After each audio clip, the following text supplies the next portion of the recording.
Señor, y acompáñeme a Efesios capítulo 6 y versículo 12. Efesios capítulo 6, versículo 12, por favor. Gloria a Dios. Cuando usted lo tenga, dice amén, hermano. Dice así la palabra del Señor: porque no tenemos lucha contra sangre y carne, sino contra principados, potestades, contra los gobernadores de las tinieblas de este siglo, contra huestes espirituales de maldad en las regiones celestes. Amén. El tema de hoy se titula Los enemigos del rey, o los enemigos del reino también. Estos enemigos que el apóstol Pablo logró identificar, no solamente, hermano, tuvo que ser una revelación espiritual pero muy clara y muy fuerte del Espíritu al apóstol Pablo. Porque no solamente habla de los enemigos espirituales, sino que hasta habla de sus rangos. Habla de potestades, de gobernadores, de potestades, de huestes de maldad. Como que logró, por revelación de Dios, logró ver que los enemigos espirituales están muy bien organizados y que están bien estructurados para llevar a cabo su maldad, para llevar a cabo su plan de destrucción de las cosas de Dios o del pueblo del Señor. Sin embargo, el mismo apóstol Pablo, que vio esa estructura de enemigos espirituales, también logró ver por el Espíritu que esos enemigos están vencidos. Aleluya. ¿Cuántos dicen amén? Logró ver que esos enemigos ya fueron vencidos en la cruz del Calvario, pero que esa victoria tiene una ejecución al final de los tiempos, y esa victoria se va identificando el cristiano a medida que va conociendo la verdad de Dios. Se va recibiendo, se va apoderando también de esa victoria que el Señor dio en la cruz del Calvario. Entonces yo quiero que vaya conmigo a Colosenses capítulo 2, en el versículo 14 y 15. Allí nos muestra el Señor cómo Cristo venció a sus enemigos. Ya los venció espiritualmente, jurídicamente ya fueron vencidos. Falta la ejecución de ese juicio que el Señor ganó. Pero note por favor Colosenses capítulo 2, versículos 14 y 15. ¿Lo tenemos, hermano? Dice así la escritura: anulando el acta de los derechos, de los decretos que había contra nosotros, que nos eran contraria, quitándola de en medio y clavándola en la cruz, y despojando a los principados y a las potestades, los exhibió públicamente, triunfando sobre ellos en la cruz. ¿Cuántos dicen amén, hermano? No, ¿cuántos dicen amén, hermano? Hay tres palabras aquí que revelan toda la operación que Cristo hizo en la cruz del Calvario. Esta operación es una operación ya hecha, ya ejecutada y ya ganada por el Señor.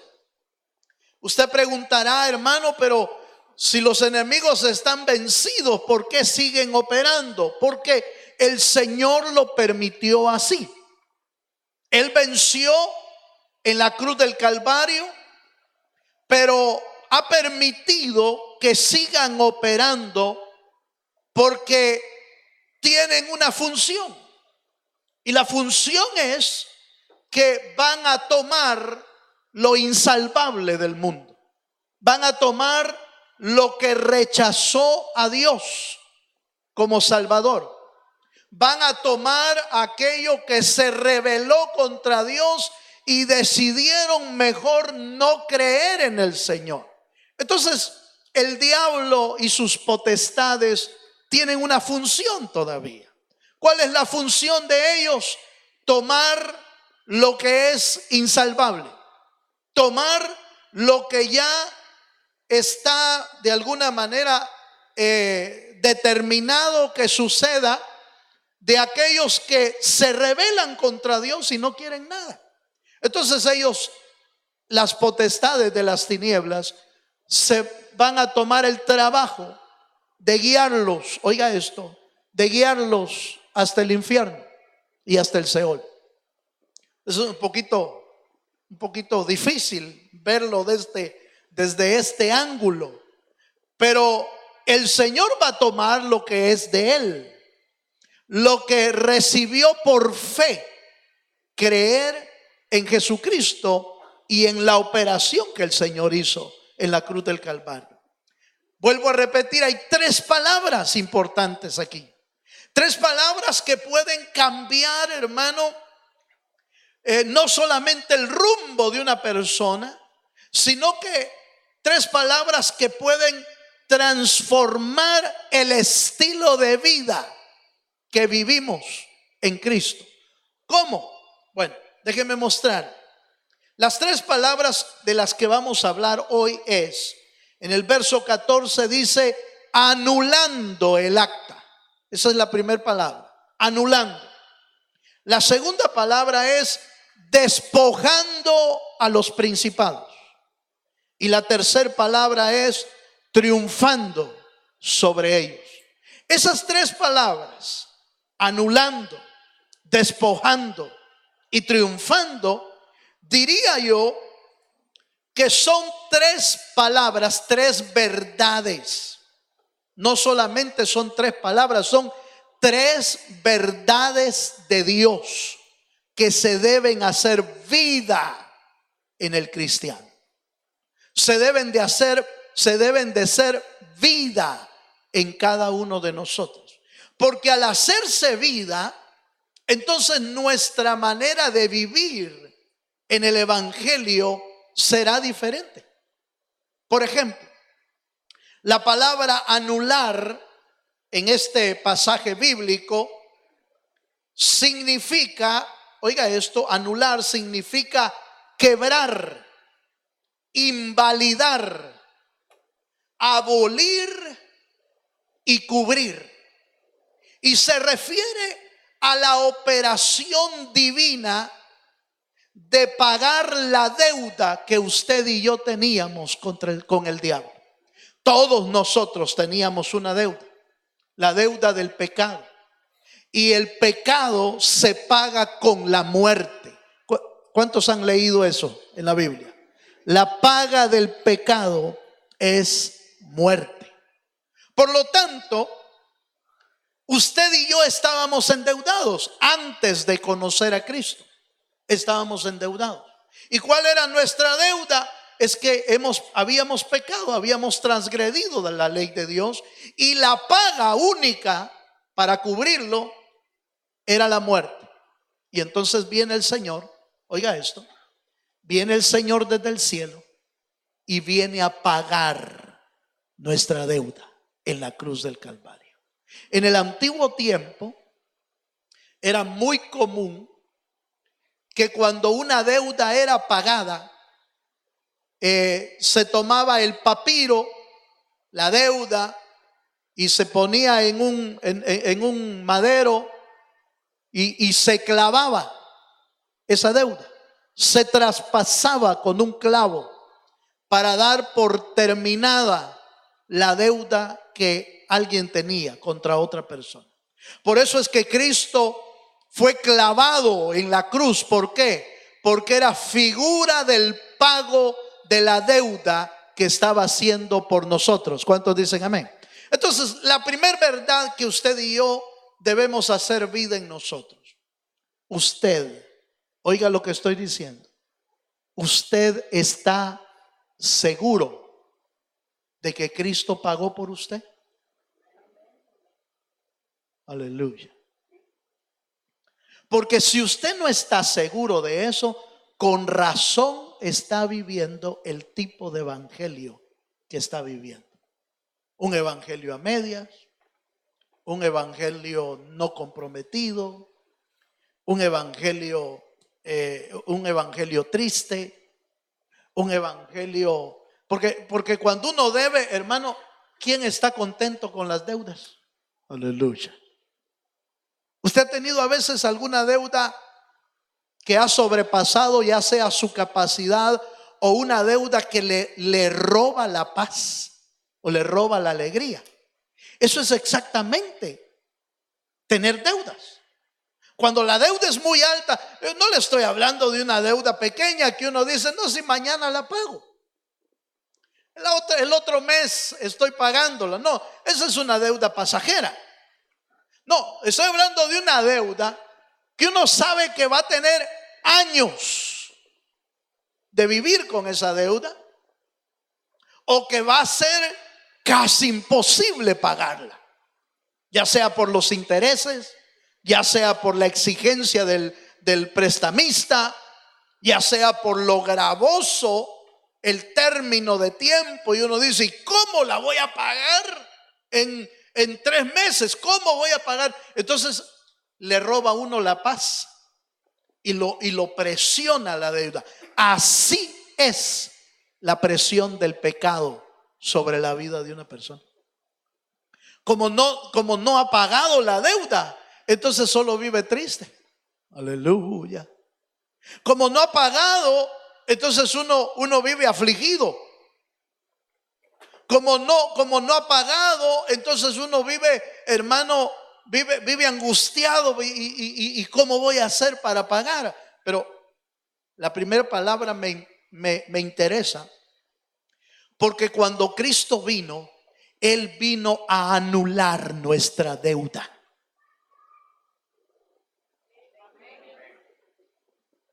A mí me suena que no se la han pagado, hermano. Es que lo veo tan triste que de plano no se la han pagado.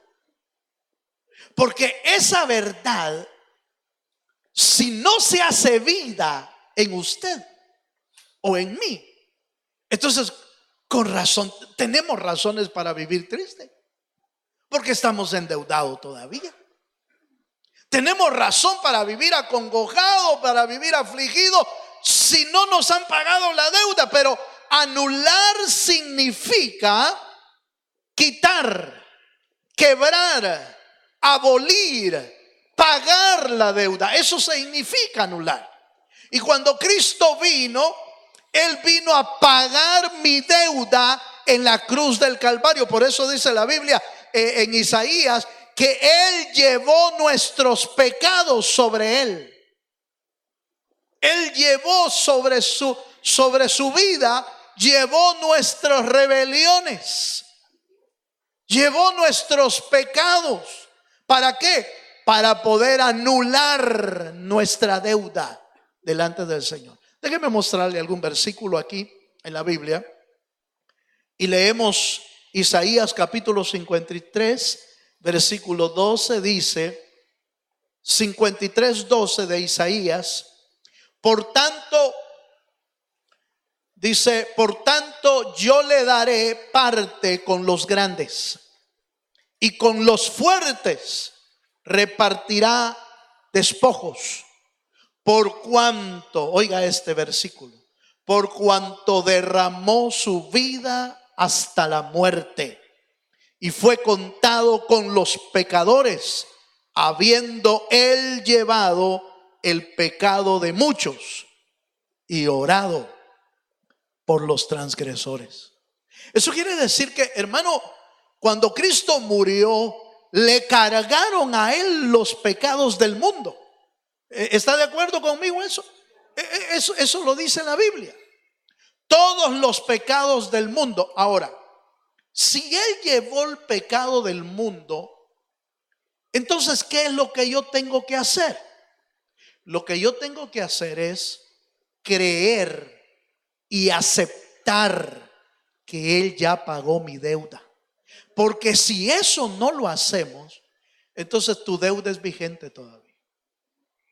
Si eso no lo creemos, si eso no lo tomamos para nosotros, si eso no lo aceptamos y lo metemos al corazón y lo creemos, porque con el corazón se cree para justicia, dice. Fíjense, pero con la boca se confiesa para salvación. Entonces se cree para que se haga vida. Oiga esto, sin fe es imposible agradar al Señor. Por lo tanto, si yo no he aceptado y yo no he creído con todo mi corazón que Él pagó la deuda en la cruz del Calvario, entonces mi deuda todavía es vigente, todavía es real. No la han quitado. No, esto no es, hermano, esto no es solo de decir, el Señor pagó por todo el mundo, entonces ahí voy de colada. No es así, porque la Biblia dice que sin fe no se puede agradar al Señor, que la salvación es por fe y no por obras. Y fe significa creer con todo el corazón algo que nosotros no hemos visto, pero que está escrito en la palabra. ¿Cuántos dicen amén? Entonces la primera operación del Señor fue anular. Esa operación la hizo de dos maneras, en este sentido. Él fue el cordero para pagar la deuda, y Él fue el sacerdote para llevar el sacrificio. Eso podríamos llamar la operación sacerdotal que Cristo hizo en la tierra. Él fue el sacerdote y Él fue el cordero para pagar nuestra deuda. ¿Cuántos dicen amén? Veamos un versículo más. El versículo siguiente dice, Romanos capítulo 4, versículo 7. Oiga esto. Oiga esto. Romanos 4:7 dice: bienaventurados aquellos cuyas iniquidades son perdonadas y cuyos pecados son ¿qué? Bienaventurados. ¿Se acuerda usted que dijimos que significa la palabra bienaventurado? Significa 3 veces dichoso o 3 veces feliz.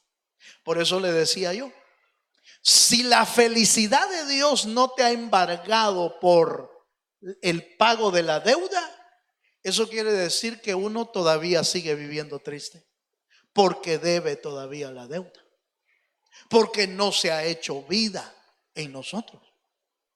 Porque yo oí que Cristo murió, pero no se trata de oír, se trata de creer y aceptar en el corazón que Cristo murió por mi vida. No es el Señor murió por el mundo, no, el Señor murió por mí. ¿Cuántos dicen amén? Cuando tú dices el Señor murió por mí, tú estás aceptando que Cristo murió por tus pecados. A veces nosotros decimos, gloria a Dios, el Señor sana las enfermedades. Pero no es lo mismo decir el Señor sana las enfermedades que decir el Señor me sanó a mí. No es lo mismo. Porque decir el Señor sana enfermedades es como saber algo que ha sucedido a otro. Pero cuando tú dices el Señor me sanó a mí, tú estás testificando y diciendo que tú tuviste esa experiencia y que el Señor ha hecho una obra maravillosa en tu vida. Entonces viene la pregunta. Por eso venía la pregunta, hermano, ¿usted sabe que ya pagaron la deuda? ¿La suya ya la pagaron? ¿O usted sabe que alguien pagó la deuda? Sí, de alguien, pero no la mía. Yo tengo que creer que el Señor pagó por mí. Entonces dice Romanos, bienaventurado el hombre. Oiga esto, lo leo de nuevo. Bienaventurado aquellos cuyas iniquidades son perdonadas y cuyos pecados son cubiertos. Si el Señor perdonó tus pecados, tú eres 3 veces dichoso. Y así deberías de vivir. 3 veces feliz cuando se ha hecho vida en ti. Bueno, esa es la primera palabra. Note por favor cómo esa palabra tiene que hacerse vida en nosotros. Pero hay una segunda. Hay una segunda palabra. Allá en Colosenses 2:15 dice anulando el acta de los decretos, el verso 14. El verso 15 dice y despojando, esa palabra, y despojando a los principados y a las potestades, y despojando. La palabra despojar, oiga esto, la palabra despojar significa quitar, robar, oiga esta palabra, los salvadoreños creo que la van a entender, no sé si los demás, pero dice desvalijar. Aleluya. Desvalijar. ¿Sabe usted? ¿Ha oído usted esa palabra desvalijar? Me desvalijaron, dice. Me robaron. Me dejaron sin valijas. Valijas son maletas. Me desvalijaron. Despojar significa quitar, robar, desvalijar. Oiga esto, desnudar significa despojar. Aquí viene otra segunda verdad importantísima. Cuando Cristo murió en la cruz del Calvario, no solo pagó tus deudas, sino que desnudó a tus enemigos. Les quitó todo lo que el enemigo te había robado. Los dejó sin nada. Les quitó lo que los enemigos habían robado. Inclusive el derecho de operar sobre tu vida les fue quitado. Y eso es importante, porque despojar es quitarles la autoridad que antes tenían. Usted recuerda que usted y yo hacíamos lo que el diablo quería antes, ¿sí o no, hermano? Usted y yo hacíamos lo que el diablo decía, lo que el diablo nos ordenaba, nos mandaba. Allá íbamos nosotros, hermano, como ¿qué? Usted sabe cómo. Allá iba uno a hacer lo que el enemigo quería. Pero cuando Cristo murió, no solo pagó tus deudas, sino que le quitó la autoridad, desnudó, despojó a tus enemigos del derecho de seguir influyendo sobre tu vida. Ahora, esta parte es importantísima, porque si usted no logra, hermano, asimilar y creer esa verdad, entonces puede seguir siendo influenciado por el enemigo, puede seguir siendo manejado por el diablo, no porque Cristo no lo haya despojado, sino porque usted no lo ha creído todavía. ¿Cuántos me están entendiendo? Le voy a explicar algo. Un día de estos vi una foto que me llamó mucho la atención. Había un caballo que estaba amarrado, pero el caballo estaba amarrado a una de aquellas sillas plásticas blancas. Estaba amarrado el caballo ahí. Y fíjese que el caballo no se movía. Ahí estaba amarrado. ¿Usted cree que si se hubiera movido el caballo, se hubiera llevado la silla, hermano? Si lo arrastra uno, a un hombre, lo puede arrastrar. con todas sus fuerzas. A veces lo tienen que agarrar 2, 3, 4 personas un caballo porque hermano tiene tanta fuerza que lo puede mandar a uno por otro lado y lo arrastra, si es posible, a 3 personas arrastradas por la fuerza que tiene el caballo. Pero el caballo bien quieto, amarrado a la silla. ¿Sabe por qué? Porque el caballo no sabía. Aleluya. Perdón la expresión, ¿va? Pero el caballo no sabía que esa cosa no pesa. Que estar amarrado a una silla de plástico es como estar libre. Pero el caballo no sabía. Aleluya. A mí se me hace que muchos cristianos no saben. Míreme para acá, hermano. A mí se me hace que muchos cristianos no saben que el Señor ya rompió las ataduras que el diablo tenía sobre tu vida. A mí se me hace que muchos cristianos no saben que el diablo ya rompió las cadenas. Que el Señor ya rompió las cadenas. A mí se me hace que el cristiano no sabe que el Señor ya lo vino a hacer libre, pero uno está amarrado a la silla. Por eso, la Biblia dice, anulando el acta que nos era contraria y despojando a todo principado y a toda potestad. Es decir, y quitando toda autoridad de ellos sobre nosotros, usted y yo somos libres. Deberíamos de vivir como libres, no atados a las cosas del mundo, no atados a las influencias del diablo, no atados al pecado, no atados a la maldad. ¿Por qué? Porque Él ya rompió las cadenas. Pero usted y yo tenemos que creerlo, porque es por fe. ¿Cuántos me están entendiendo? Veamos algunos versículos. Y a esta operación podríamos decir que es una operación jurídica. El Señor ya rompió las cadenas. Lo que usted y yo debemos hacer es creerlo en el corazón. Efesios capítulo 5, versículo 13. Lo dice de una manera diferente, pero voy a tratar de explicárselo. Efesios 5:13 dice: mas todas las cosas, cuando son puestas en evidencia por la luz, son hechas manifiestas, porque la luz es lo que manifiesta todo. Se lo voy a tratar de explicar. ¿Quién es la luz? Es Jesucristo. Cristo es la luz. Y la luz resplandeció a la humanidad.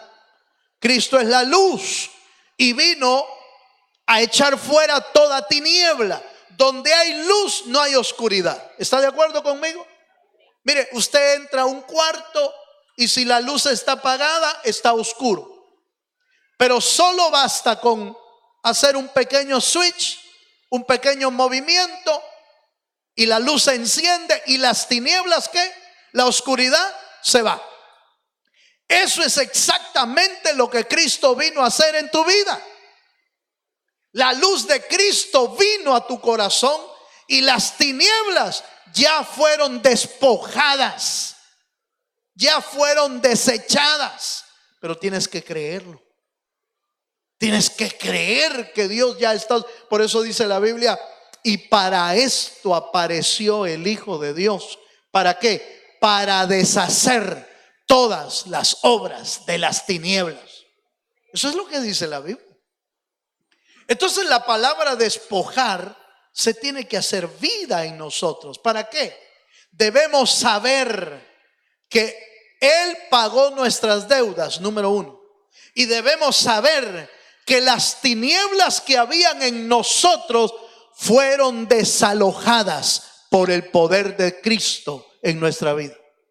Han sido rotas las cadenas. Usted y yo no debemos ya tener, hermano, que el diablo tenga potestad sobre nuestra vida cuando él despojó a nuestros enemigos de su autoridad, de su influencia, de su capacidad para afectarnos. Él vino a despojarlos de su autoridad. Leemos otro versículo. Leemos otro pasaje. Vaya conmigo a Marcos, capítulo 3, verso 27. Marcos 3, 27. Dijimos que la palabra despojar significa robar, desvalijar, expropiar. Eso significa despojar. Y mire lo que dice Marcos. Marcos 3, 27. ¿Lo tiene, hermano? Dice: ninguno puede entrar en la casa de un hombre fuerte y saquear sus bienes si antes no le ata, y entonces podrá saquear su casa. Ahora, si usted ha leído el contexto de este pasaje, ¿sabe de qué está hablando? De desalojar espíritus y demonios de las personas. Está hablando de cómo el Señor rompe, hermano, las ataduras de los demonios y de los espíritus. ¿Y cómo lo hace el Señor? Lo hace atando primero al hombre fuerte y luego, dice, desaloja todo, saca todo lo que tiene que sacar. ¿No es eso exactamente lo que Cristo vino a hacer en nuestra vida? Vino a atar el hombre fuerte. ¿Quién es el hombre fuerte? El diablo. O cualquier otro espíritu que está operando en nuestra vida es el hombre fuerte. Lo ata el Señor y lo saquea. Saca todo lo que estaba ahí. Eso es exactamente lo que Dios está haciendo en nuestra vida. Hermano, hasta el día de hoy Dios está haciendo esto en nosotros. No solo lo hizo en la cruz del Calvario, allá lo hizo de hecho y jurídicamente, pero Él sigue operando. Por eso usted ve que el Señor tenía que sacar espíritus, sacar demonios. Los apóstoles siguieron haciendo lo mismo, y lo siguieron haciendo porque el Señor les dio la autoridad, porque Él ya despojó a todo principado y a toda potestad de la influencia que tenía sobre la vida de los creyentes. ¿Cuántos dicen amén, amén? Ahora, usted y yo necesitamos creer y aplicar eso a nuestra vida. Cuando el diablo quiere influir sobre usted, usted puede decirle: Cristo ya te venció en la cruz del Calvario. Cuando el diablo quiere influir en tu vida a que vayas a hacer otra cosa, a afectar tus pensamientos, usted puede hablar con los enemigos, pero obviamente no se vaya a poner a chistear con el diablo, ¿va? No se vaya a poner a platicar con el diablo. No, es para sentenciar. Es para decirle: Cristo ya te venció en la cruz del Calvario. Cristo me dejó libre. Porque el diablo empieza a hablarle a uno, hermano. ¿Y cómo crees que Dios te va a perdonar? ¿Y tú crees que ya te perdonaron los pecados? Si por eso no cambias, porque eres aquí, eres allá. Háblele palabra, pero palabra que usted está creyendo. Porque si no cree lo que le está diciendo, hermano, solo podríamos estar leyendo un pasaje. Pero lo que usted y yo necesitamos hacer no es solo leerlo, es creerlo. Por eso no funciona.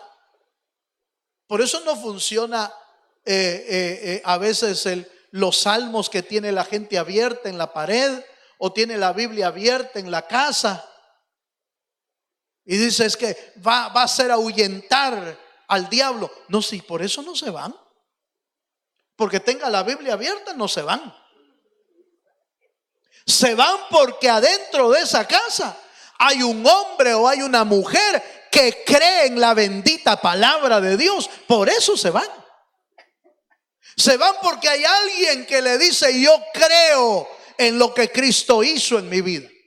Yo creo que aunque ande en valle de sombra y de muerte, no temeré mal alguno, porque hay alguien que lo cree. No solo hay alguien que lo recita, hay alguien que lo cree. ¿Cuántos dicen amén? Entonces yo puedo creer que el Señor ya ató al hombre fuerte. Yo puedo creer que el Señor ya saqueó, que el Señor ya desnudó a los enemigos. Yo puedo creer que el Señor ya me liberó, pero yo tengo que creerlo. Para que tenga un efecto en su vida, necesitamos creer la palabra del Señor. Veamos un versículo más. O veamos la tercera palabra.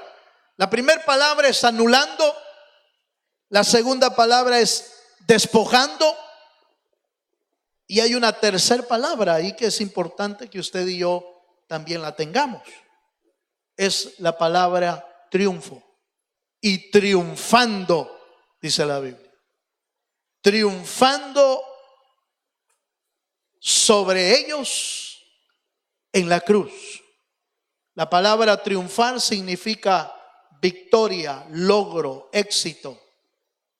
Ahora, esta parte me interesa también porque, mire hermano, yo no sé si usted ha leído aquel pasaje que dice que en Cristo Jesús somos más que ¿qué? Ahora, ¿usted es un vencedor? Aleluya. O sea, mire hermano, yo paso más derrotado que en victoria, pero ahí voy hermano, tengo la esperanza. No, espérese hermano, espérese. Lo que usted y yo necesitamos hacer es creer en la bendita palabra. El Señor triunfó. Déjeme decirle que su éxito y su victoria no es que usted logre vencer a los enemigos, porque usted no va a poder. Usted y yo no vamos a poder. Se trata de creer que el Señor ya venció a sus enemigos. Y porque Él venció, nosotros somos más que vencedores. Pero no es por mi victoria, es por su victoria. Es por su triunfo que nosotros también somos vencedores. Se lo voy a plantear de esta manera. En los equipos de fútbol o en cualquier equipo, cuando son equipos, ¿se ha dado cuenta que no todos juegan? Aleluya. ¿Se ha dado cuenta que no todos juegan? Sin embargo, cuando pasan al podio de primer lugar, ¿verdad que le dan a todos? Hasta el aguatero le dan, hasta el que llevaba el agua. Y entonces pasa y a todos le ponen su medalla. Vencedor. En ni un juego jugó, pero es parte del equipo. Perdone la expresión que estoy diciendo, pero a saber si nosotros ni a aguatero llegamos en el reino de Dios. Pero por la victoria de aquel que venció en la cruz, a nosotros nos declaran o nos llaman vencedores. Por eso dice vencedores en Cristo. En Cristo somos más que vencedores. En Él, en su triunfo, en su victoria, en su gane, en lo que Él hizo en la cruz. Por Él somos vencedores. No por nuestros hechos. Pero entonces, ¿qué es lo que yo tengo que hacer? Vuelve el mismo punto. Tengo que tener fe en lo que hizo Él, en el triunfo. Y fíjese que la palabra triunfar en el tiempo de las guerras, ¿sabe cómo se hacía ese triunfo? Es que los enemigos, porque dice que los exhibió públicamente, triunfando sobre ellos en la cruz. Cuando los reyes iban a la batalla, Primero entraban todos los del ejército, los victoriosos, pero atrás de ellos venían todos sus enemigos encadenados. Venían encadenados. ¿Por qué iban en la marcha? Iban en la marcha porque los iban exhibiendo públicamente de que habían sido vencidos. Así hizo el Señor con el diablo, con sus huestes de maldad. El Señor ya triunfó en la cruz del Calvario por nuestra vida. Entonces usted y yo, ¿cómo deberíamos de vivir, hermano? Y no estoy siendo positivista, no, estoy siendo creyente de las Escrituras. Yo no estoy hablando de positivismo, diciendo, hermano, usted siéntase como un vencedor. No, usted tiene que ser un vencedor cuando cree en lo que Cristo hizo. No estoy hablando de sentirnos, no estoy hablando de que medio respire y diga sí, entonces voy a decir, soy un vencedor, No, yo no estoy hablando de eso. Estoy hablando de creer que Cristo venció por usted en la cruz del Calvario. Venció por usted y venció por mí en la cruz del Calvario. Y que en Él somos más que vencedores. ¿Cuántos dicen amén? Sus enemigos son grandes y fuertes. El apóstol Pablo los vio en Efesios. Nuestra lucha no es contra sangre ni carne. Nuestra lucha es contra principados, potestades, gobernadores y huestes de maldad. Pero él mismo dice en Colosenses, nuestros enemigos ya fueron vencidos. Fueron exhibidos públicamente en la cruz del Calvario, porque Cristo triunfó sobre ellos. Es el mismo apóstol.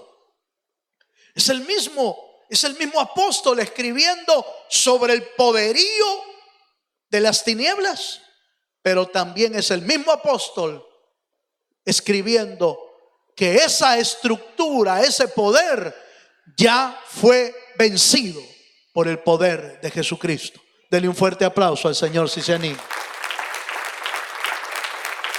¿Cómo queremos vivir nosotros, hermano? ¿Queremos vivir todavía con nuestras deudas pendientes? ¿Queremos vivir todavía influenciado por el diablo sobre nosotros? ¿O queremos vivir todavía como un derrotado?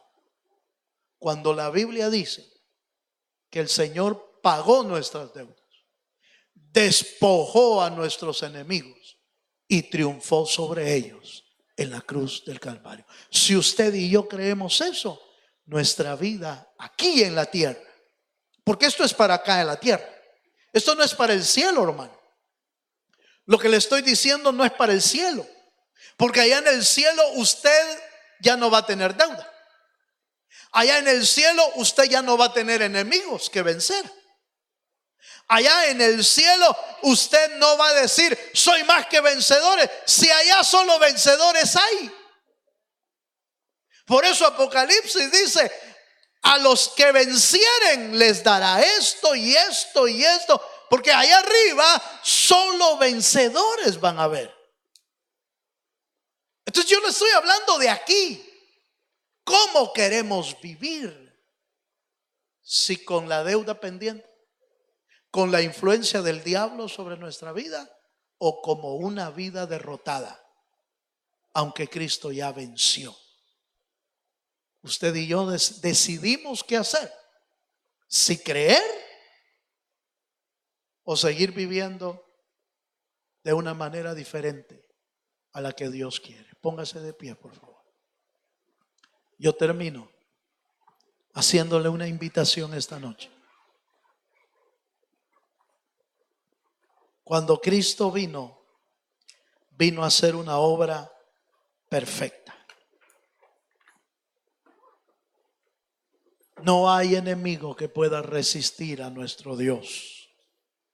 Cuando tú sabes que tienes un Dios poderoso, sabes que no hay enemigo que pueda vencer a nuestro Señor. Cuando tú tienes un Dios poderoso, sabes que el Dios que tienes es un Dios de triunfo, es un Dios victorioso, que nadie puede derrotarlo. Cierre sus ojos, cierre sus ojos. Aleluya. Yo quiero invitarle a que usted examine esta noche cómo está viviendo. ¿Cómo está viviendo? ¿Vive con deuda? Aleluya.